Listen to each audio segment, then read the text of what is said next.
Hey, how's it going, guys? My name is Noah. I'm going to be doing another video today, like I always do every single day.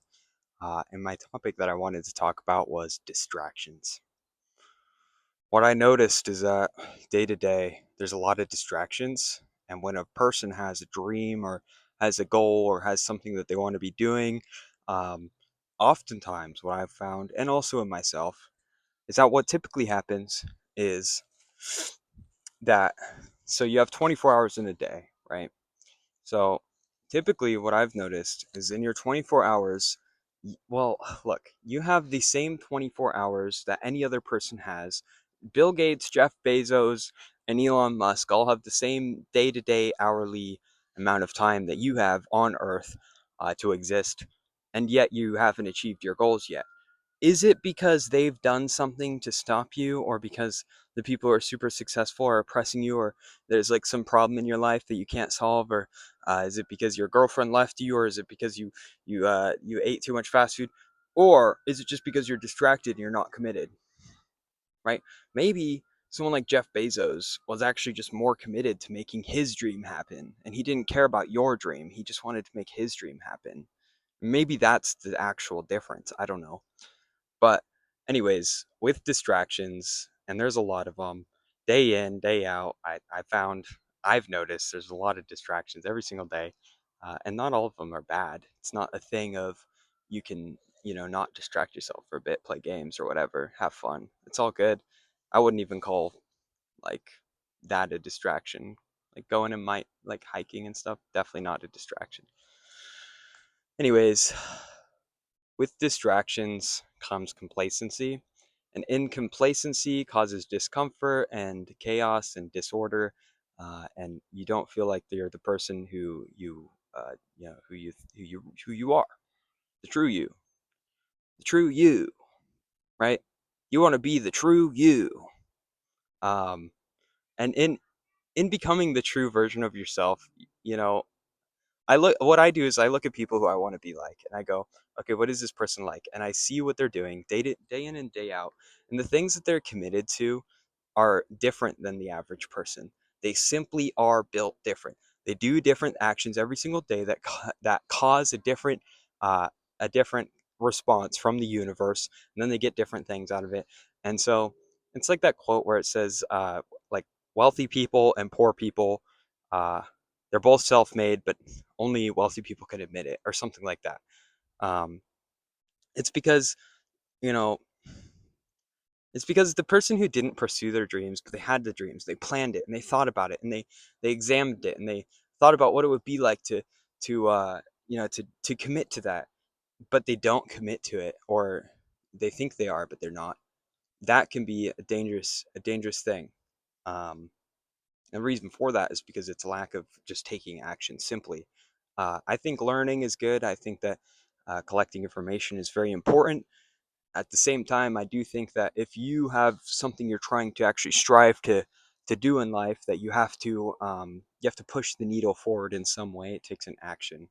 God gives us this gift of breath and life every single day, day in, day out, 24/7. And I just can't help but think that 90% of my life ends up uh, feeling a distraction from my goals. Now, the thing is, it's like a circular thing where at the same time, I don't actually want to be doing anything. I really just want to be relaxing, enjoying myself, enjoying the universe. I think everybody's very special. All the people around me are very important to me. I love all of them very much. And so, in regards to pursuing a dream, if you look at the people around you and the people who you love, that should be enough of a motivator. God gave you that motivator, a bunch of people who love you and cherish you, and potentially actually are relying on you as well. You could be the provider, which what that means is you have to be the one to go out and to do the thing, right? The man at the house has to go and get the food and kill the mammoth for the family, and he might not even get thanks for that, but that is how it works, right? Day in and day out, we have the same rhythm every single day. And so eventually you kind of catch yourself in this rhythm and you go, huh, I think this is enough. I think I finally feel enough abundance. I don't need anything else. These are my favorite shoes. These are my favorite pants. This is one of my favorite jackets. I have enough. So what that leads a person to do is to wonder, well, what else could I be doing that would actually push my dreams forward? And this is like, you can use this as uh, a reflection for yourself as well. Because the person who commits their actions every single day is going to see that it wasn't actually about the end goal of like your dream coming true. Is about the journey that it took to get the dream to come true. The person you became to make the thing happen, right? That's the important thing, right? So it's like, learn how to do deals, because it's like, really, life is like commerce. Life is deals. There is transactionalness in just about everything, and unfortunately, we have like a selfish nature to us, all human beings, and that's like a thing that's going to be a thing regardless. That's not going to go away. Um, and so it's like, okay, if everything is old kind of commerce, kind of like sales in a way, you want to be able to build that win-win relationship, that win-win dichotomy. That way, everybody's happy, everybody's getting a win-win, but especially you, that you're getting what you need, because you have needs and you need to meet them. You need to get the things that you need out of life, and you need to get them now, really. And I don't hate on anybody who's working a job. I think it's very good to like care for your family, or like, to be working the grind to make money.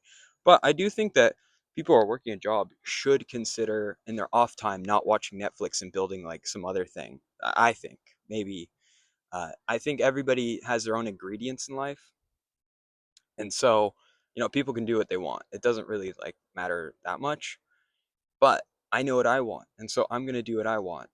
And I'm gonna try to do it in a way that's not like I don't want to like take from anybody. I want this to be something that everybody can be a part of, right? So if you look at like any influencer or any like big name on the planet, what is it that they're doing consistently that's different from you? Because one thing that you have to get out of your head is the fact that you are operating on the same principles that the very successful people on the planet are operating on, um, and they're existing in a different way that causes them to be successful. And I think it's important to study that and figure out what it is. That way you can do it too. I mean, if that's your goal, if your thing is to be successful and whatnot. Um, so all in all, it's like punch, punch, punch. You didn't do any damage. Punch, punch, punch, punch, punch. Maybe you crack their shield. The enemy. You gotta crack the enemy's shield every day, right? Every day. I mean, look, we're out here getting poisoned by what are those things, the planes that fly by with the contrails or whatever, whatever they call them, the streakers. We're getting poisoned by aluminum every single day. The water is probably contaminated. Most of the food that we eat is basically poison, and unless you have your own farm, or your own local farmers market that you go to that has all organic stuff, odds are you are getting some weird stuff. I think Bill Gates is wanting to put vaccines into food. Maybe he already has. I don't know.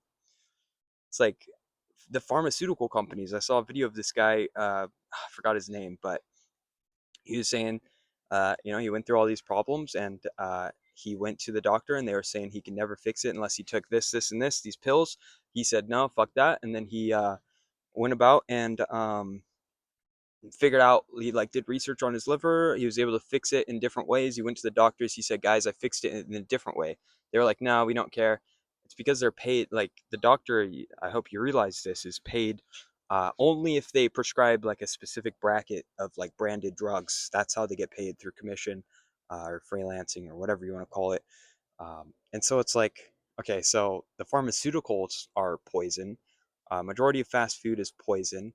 Uh, I mean, it's like, what's not poison besides just organic, locally grown foods? Uh, and most skin products are probably poison. Most shampoo is probably poison. Uh, it's like, so in regards to like distractions, not only is it distractions, but it's also the enemy just getting right at you, under your tongue, under your right at you, and full force has you under the grips, and that's like It's like, what are we supposed to be like if that wasn't a thing? If we weren't being contaminated left, right, and center, what would reality exist like? Would this be a lot better? Would we be a lot less divided and more friendly with people and love each other more, and more fruitful and abundant, and that we would not feel like other people have negative energy, because they typically don't. It's more of like just the vibes in the air. Sometimes it's easy to read a situation as negative, and then you examine it further and you realize it wasn't. It was just a person was feeling one way, you're feeling another. You had to conjoin those feelings. That way you could all exist simultaneously. Anyways, I will say this: Christ is King. So uh, there's that. That's the like best thing for me. If it's not for you, uh, that's fine. But I would look into it. I'd look into the Bible. Makes a lot of sense. Anyways, I'm going to be doing this every single day, but I'm also going to be making content that I actually like put a lot of thought towards. Like, this is me speaking my thoughts just openly, and I think this is healthy. But also, I'm going to be doing content that is more so tuned towards me finding a topic, honing in on it, and diving into it, making notes, and having information to present to you guys in an interesting way. And I feel as though that in of itself is going to be like quite banger content. I think that's going to be nice. If you guys don't like it, that's fine. I do it for myself so I can look back and see the things I've done. I think it's fun. So, anyways, Christ is King. God bless. Um, I live in America and I think America is great. So I don't want like America to like fall to the enemy. And it feels as though the enemy is like right there, just around the corner. So it's a little bit scary, a little bit spooky, but all in all, it's not, it's like America is such a powerhouse. It's not like the biggest worry. I have a suspicion that the enemy is weaker than they think. I think it's the Seo Tzu Zun, or what is the Art of War or something, that says when you're weak, appear strong. When you're strong, appear weak. Um, I think they're trying to appear strong and they're not actually. Um, I'm sure they are, but compared to America B-2 bombers, kidding me? Anyways, best of luck, guys. God bless. Take care. God bless America. Christ is King.